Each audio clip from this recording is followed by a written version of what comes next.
Rev up your engines!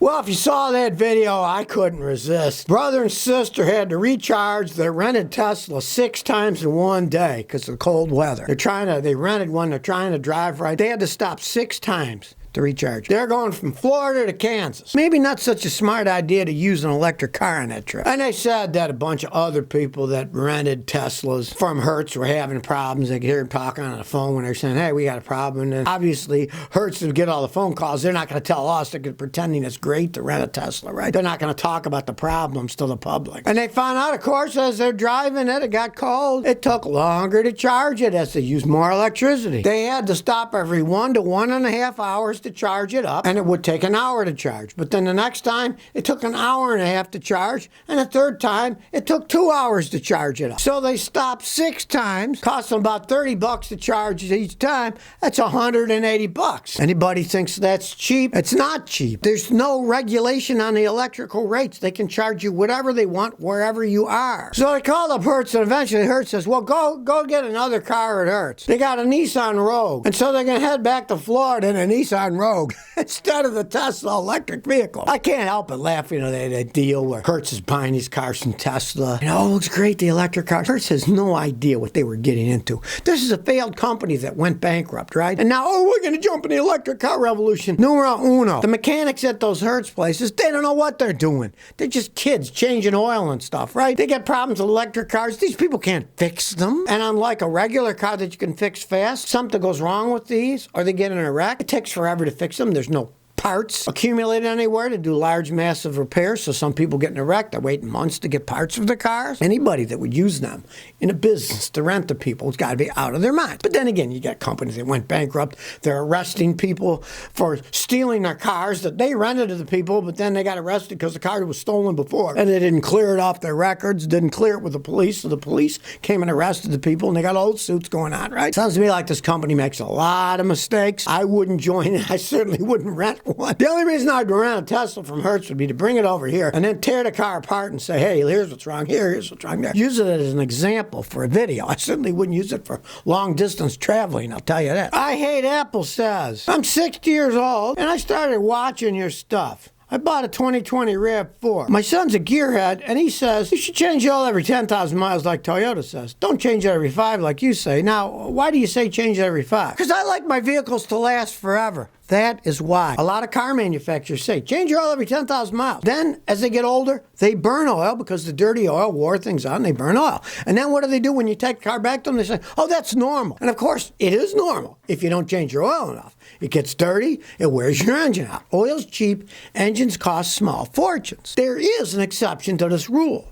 Let's say you drive on a highway all the time. If you drive on a highway all the time, you can easily change it every 10,000 miles. But if you stop and go city driving, stopping and going, and starting and stopping, wears your engine the most. You want to change it every 5,000 miles or once a year. It's the best insurance you can do. You don't want to go long distances unless it's all highway traveling and when there isn't much wear on the car. But normal in-town stop and go driving, you want to change it every 5,000 miles. Believe me, I have customers who went 10, 12,000. Almost all their vehicles, when they get 100,000 miles, start burning oil. The people that change it every 5? No, they don't burn oil. If they're good cars. I mean, you do with a Fiat. Some of the Fiats burn oil from the day you buy them. There's no hope with them, but for good cars, and you bought a Toyota, you picked a good car. Change it every 5. Over your salt says, I got an 06 Tacoma. It's got the code PO335 crankshaft position sensor. I changed the sensor 90 days ago, and now the code's on again. What should I do? Did you use an OEM factory sensor? Don't buy cheap Chinese-made sensors for computer systems and cars.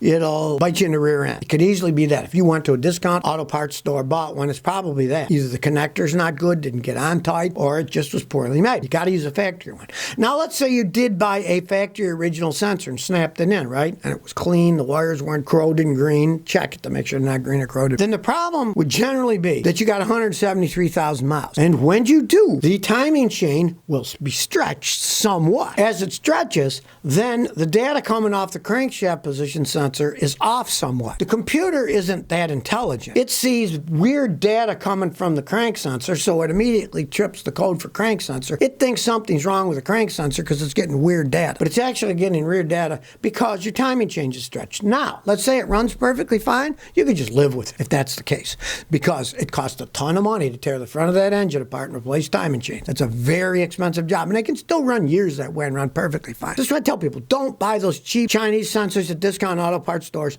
It's too much of an if. You go through all the trouble to fix it, and then either it doesn't work and you think it's something else when it actually is that because the sensor's no good at all. Or in your case, you might have put one on 90 days later it broke. Stay away from cheap sensors. Reverend S. Chandler says, can I put LEDs for my car interior? I got a Santa Fe 2013. I want to put LED lights inside my cabin. I'm worried they won't work right. I had friends that did it on the outside and they wouldn't be bright enough, but what about the inside? Shouldn't have any problems with that on the inside. If you put LED headlights on, they got to have belts, resistors, wired in, it's got to be set up correctly. Even LED brake lights, you got to have belts, resistors, or they'll be dimmer, they'll be different color. But you're talking about inside your vehicle. Those are just little bitty 12-volt systems that don't use much power. And the LEDs should work perfectly fine. But the only thing is this. A lot of times if people switch their interior lights from incandescent bulbs, they get hot, you put your finger, you can burn your finger on them, right? Switch that to LEDs interior. Sometimes they find the LEDs aren't bright enough to see or read with. They are generally not as bright. Now they make various levels of LEDs. You might check into that first to see. But you might find that they just aren't bright enough inside. Because I've changed them in some cars and you see, well, you can't really read with it now.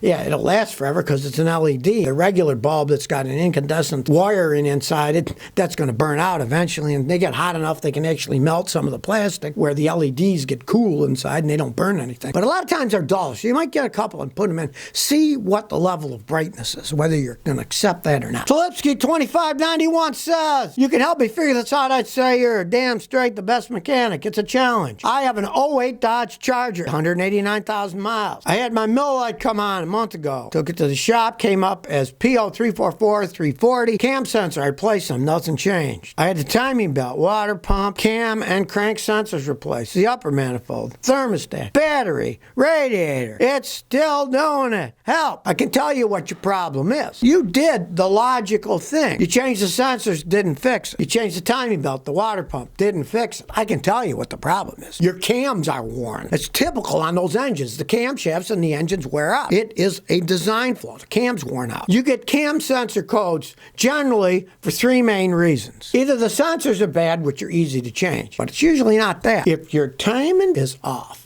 or the timing chain, that will also trip them, because if the sensors are working but the data is off because the chains have stretched or jumped, then the computer gets bad data and it blames the sensors, even though sensors are just the reporter. Like they say, don't blame the messenger. They're just giving the message. So if the cam chain or belt is worn, the messenger tells the computer, and the computer thinks, oh, the sensors are bad. They're giving bad data. That'll do it, and it will never go away unless you rebuild the engine. And I'll tell you right now, you got 189,000 miles on that Dodge engine, and that's one of the furthest I've ever seen with any of these modern ones. They only last so long. Your engine's just flat wearing out, and you'd have to rebuild it. You've already spent $3,500. Well, you're going to spend a lot more than that rebuilding the engines if you want to keep the vehicle. I mean, if it runs okay, otherwise you could drive it. You can drive with worn cams. It won't run perfectly, but you can drive it. But you're going to have to rebuild the engine. I guarantee you that. You did the logical thing. Now, changing the timing often will fix it, but that's only if the internals are good. In your case, the cams are worn. And other than replacing all that, that's not going to fix it. You'd have to rebuild the whole engine, really. You're not going to just change cams. If the cams are worn, that means the crankshaft's worn, the bearings are worn, everything. The valves are worn. You're better off just getting another engine than you are attempting to fix that thing. Well, certainly you've probably seen this picture of the 3500 Ram tough truck, right? With a big diesel engine in it. You put a camper on top on it. Look what happened. The whole thing broke in half. It just shows you the crap quality. I'm not making this stuff up. When I tell you these things aren't built right, I do it from 54 years experience of these things, right? I'm not just making up stories because somebody paid me so you'll buy their product instead. A lot of people say, oh, Scotty, you're a Toyota fanboy, blah. Watch some of my videos where I shoot down Toyota for them screwing people over and building things wrong. They still probably make the best cars for the money out there. I'm not going to argue that in most cases, but they screw up like anybody else, and their whole plethora of Toyota dealerships in the United States are just as crooked, if not more, than other dealerships. The Toyota Motor Company doesn't own them. They're independently operated by Americans who want to make money and rip people off and put more money in their pocket while they invest in cars. That's why you see so many people building car dealerships, because they have such a high profit margin. And most of the guys that own them, they don't even know anything about cars, you know? John Elway, the old Denver Bronco quarterback, right? He owns a bunch of them in Colorado. They make so much money that people, they don't know anything about cars. They just put their money in and they say, keep making us money, keep making us money, right? Let me tell you, Rams, they haven't made them well for quite some time. And that picture of it crushed in half while he's driving up the mountain says it all. You can't take that picture away. What does the saying go? Things you see, you can't unsee. You'll never unsee that picture. And that Ram broken in half because it's got a camper on top of it. So if you never want to miss another one of my new car repair videos, remember to ring that bell.